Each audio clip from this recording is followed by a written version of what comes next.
Gara-gara ini terus yang kuat nggak boleh menang-menangan. Dia harus melindungi yang lemah. Jadi dibalik. Nah terus gunanya apa kita kuat?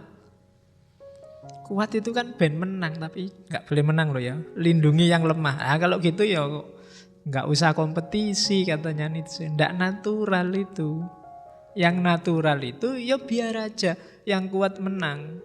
Kalau ada yang lemah kok kalah dan dia marah-marah, ya bilangin aja. Makanya jangan lemah.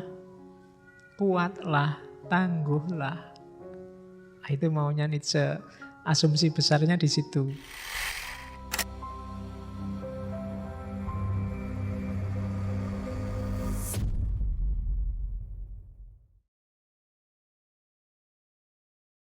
Oke ya, diawali dari bukunya The Use and Abuse of History. Jadi ini kritik hebat pada kehidupan bermasyarakat, termasuk beragama. Yang pertama dia kritik adalah moralitas. Ya, Nietzsche melihat, ya, setiap masyarakat dia punya horizon moral. Dia punya tata krama, sistem pergaulan yang dianggap sah dan baik. Isinya bagaimana cara kita hidup, mana benar, mana salah. Kan ini yang dianggap penopangnya dunia, katanya Nietzsche. Dan yang kedua, katanya Nietzsche, sebenarnya sistem baik dan buruk itu yang menciptakan manusia. Ya boleh sebutlah sapa wis, Plato, John Locke, Hegel, Buddha, Jefferson, Yesus. Itu yang disebut oleh Nietzsche. Untuk nggak nyebut Muhammad. Kalau nyebut Muhammad bisa didemo. Ya, jadi katanya Nietzsche itu kan dari mereka, tahu konsep-konsep moral baik buruk, apakah rasional, apakah dianggap dari Tuhan. Kan kita ngertinya dari mereka. Dan mereka mengklaim baik buruk itu bukan kita yang bikin, kita cuma merumuskan, kita cuma menjelaskan, kita cuma menemukan. Dia ada secara absolut. Dia ada terus. Itu katanya mereka loh, katanya Nietzsche. Orang-orang besar itu yang ngomong ke kita, ini baik, ini buruk. Itu bilangnya baik buruk itu bukan ciptaannya mereka, tapi itu memang hukum yang abadi, hukum yang absolut. Katanya Nietzsche, masa gitu? Itu janjane ya mereka sendiri yang menciptakan. Wong dari pikirannya mereka sendiri kok. Yang bikin kan mereka. Itu loh. Terus, dan ini blunder katanya Nietzsche. Kenapa blunder? Ciptaan-ciptaan orang-orang besar ini kemudian juga dianggap absolut. Pada akhirnya malah melemahkan manusia, tidak menguatkan. Jadi peradaban jadi lemah gara-gara orang-orang ini. Nah, itu katanya Nietzsche. Coba dilihat antara lain, katanya Nietzsche. Tengoklah peradaban-peradaban masa lalu. Di peradaban masa lalu itu orang menaklukkan boleh, orang pingin sukses, pingin jadi besar boleh. Bahkan kalau ada orang lemah disingkirkan itu sah-sah saja, salah dewe lemah. Zaman dulu logikanya begitu. Kamu menyebutnya kan hukum rimba. Loh, tapi naturalnya begitu katanya Nietzsche. Yang kuat menang, yang lemah kalah. Kalau nggak pingin kalah, ya jangan lemah. Kan ini hukum yang sangat sederhana. Tapi gara-gara datangnya orang-orang besar itu, hukum ini dibalik-balik. Ya termasuk biang keroknya agama itu, katanya Nietzsche. Gara-gara ini terus yang kuat nggak boleh menang-menangan. Dia harus melindungi yang lemah. Jadi dibalik. Nah terus gunanya apa kita kuat? Kuat itu kan ben menang, tapi nggak boleh menang loh ya. Lindungi yang lemah. Nah, kalau gitu ya nggak usah kompetisi katanya Nietzsche. Nggak natural itu. Yang natural itu ya biar aja yang kuat menang. Kalau ada yang lemah kok kalah dan dia marah-marah, ya bilangin aja. Makanya jangan lemah. Kuatlah, tangguhlah. Nah, itu maunya Nietzsche. Asumsi besarnya di situ. Ya makanya tadi saya bilang ini senjata ya, makainya harus pas. Kalau ada temenmu kok kelemak-kelemek, lembek, lelet, disuruh ngapa-ngapain gak beres-beres, terus hidupnya sumpek, tinggal kita bilang salahmu dewe. Kalau pingin sukses ya jangan pelolat-pelolet. Yang cekatan, yang tangguh biar menang. Kalau kamu males kok nilaimu wis salahmu dewe. Ya kan? Ndak usah minta syafaat dosennya, ya salahmu dewe. Oke, terus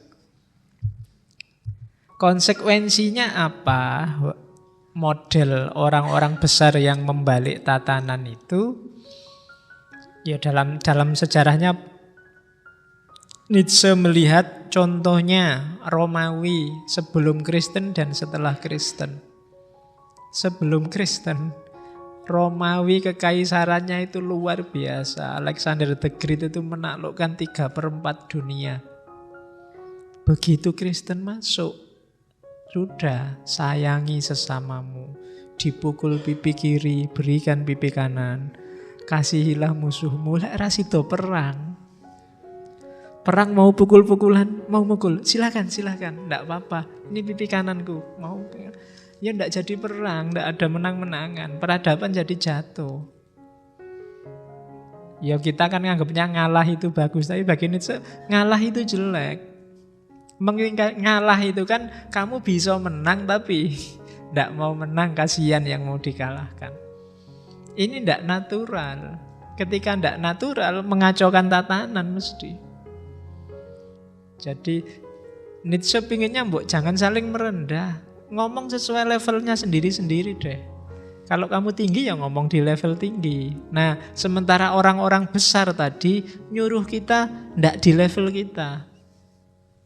Orang-orang besar ya jadilah besar. Sementara orang-orang yang nyuruh dibalik tadi, kalau kita besar jangan membesar-besarkan diri. Rendahkanlah diri kita. Itu kan yang kita sebut bermoral.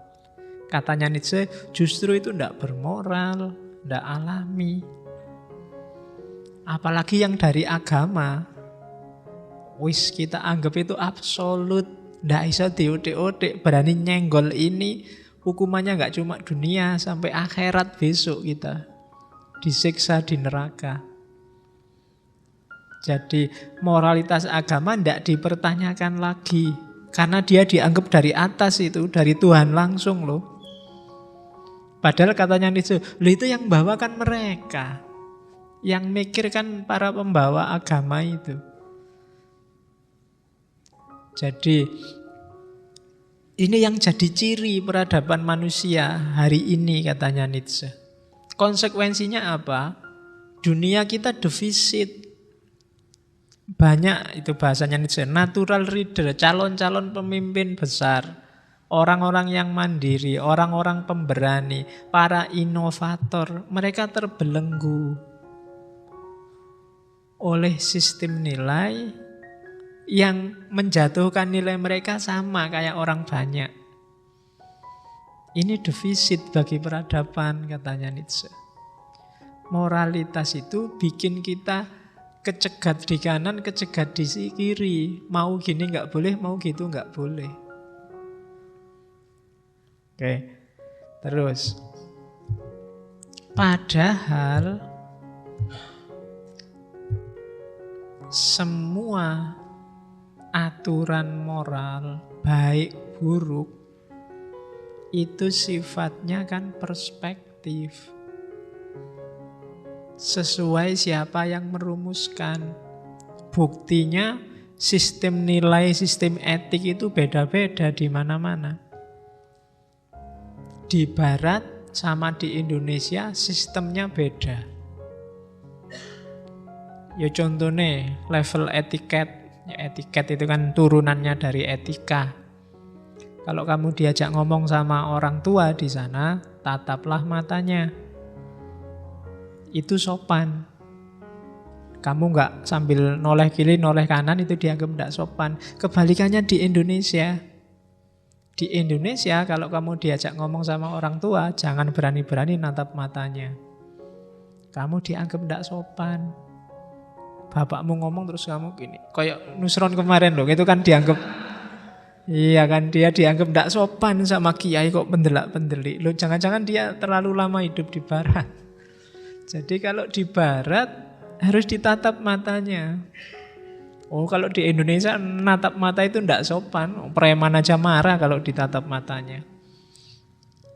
Jadi beda perspektif. Di Jawa sama di Sumatera beda tata hidupnya. Jadi nilai kalau di Barat ada orang pacaran terus masuk ke hotel berdua, no problem. Asal suka sama suka. Tapi di Jawa enggak. Di Indonesia enggak, itu dianggap amoral. Itu bedanya. Jadi perspektif kok. Siapa yang merumuskan, siapa yang bikin. Kalau disuguhi tamu, kalau kamu bertamu terus disuguhi di daerah tertentu, suguhannya harus habis. Minuman ini harus habis. Kalau tidak habis, kamu dianggap melecehkan yang punya rumah. Tapi di daerah yang lain, jangan sampai kamu habiskan minumannya. Kalau kamu habiskan, kamu dianggap apa nek basa Jawane geragas. Tidak sopan. Apalagi belum dipersilahkan sudah diminum. Saya dulu waktu awal-awal di Jogja kelirunya di situ. Ternyata suguhan itu nunggu dipersilahkan dulu. Meskipun sudah di depanmu, sebelum yang punya rumah monggo diunjuk, itu jangan sekali-sekali disentuh. Dianggap tidak sopan. Tapi kalau kamu tidak paham kan pokoknya ada barangnya sikat. Yang punya rumah mau mempersilahkan monggo, oh sudah habis. Saya pernah gitu itu. Jadi karena tradisi beda, itu perspektif.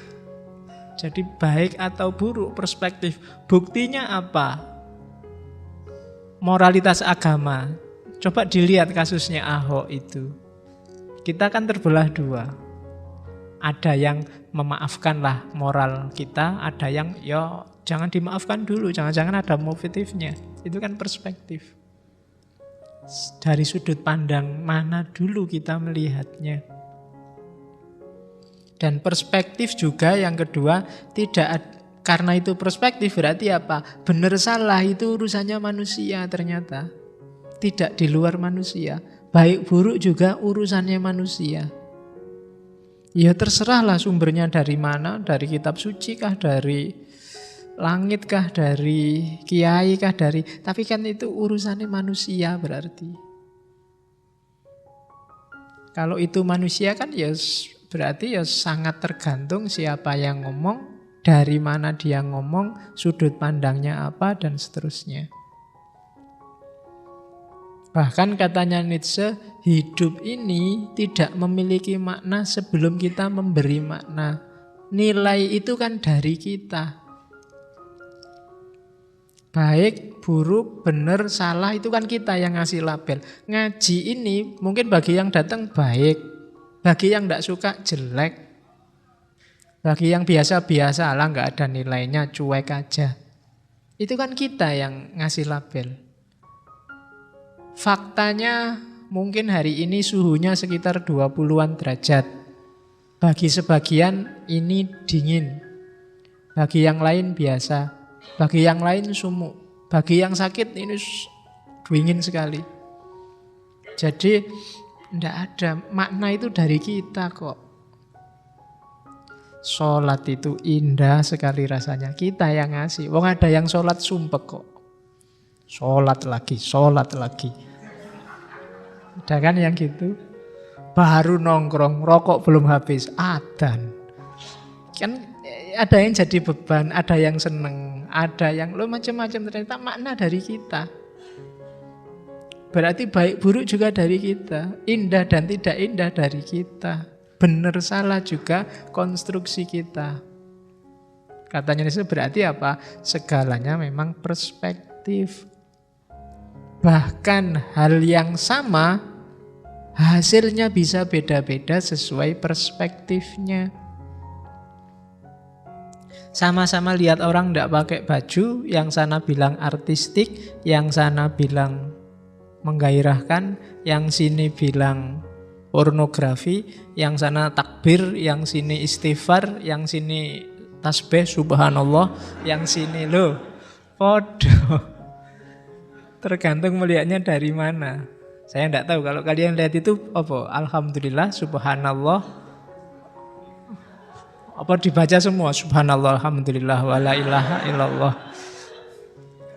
Ya. Oke. Nah, karena perspektif berarti apa? Pasti sifatnya terbatas dan tidak lengkap. Terbatas dari mana kita melihatnya? Dan tidak lengkap. Wong kita sudah sadar bahwa kita itu tidak lengkap. Kita itu terbatas. Sejago-jagonya kita dibatasi oleh pengalaman hidup, kedalaman analisis. Setiap orang kan levelnya beda-beda. Jadi moralitas tadi yang hari ini membelenggu kita, katanya Nietzsche, jangan percaya itu kalau ada sumber-sumber transenden. Itu bikinan orang-orang besar. Nah, karena dia bikinan orang-orang besar, sifatnya mesti perspektif. Kalau dari para filosof, ya mesti moralitas pakai akal. Kalau dari para agamawan, ya moralitasnya pakai kitab suci. Sesuai batas kemanusiaannya masing-masing. Berarti bikinan mereka.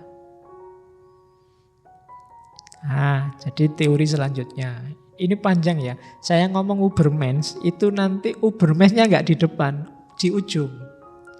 Jadi kesimpulannya akan melahirkan seorang manusia super. Setelah perjalanan panjang termasuk membunuh Tuhan segala nanti. Dari Nietzsche. Oke.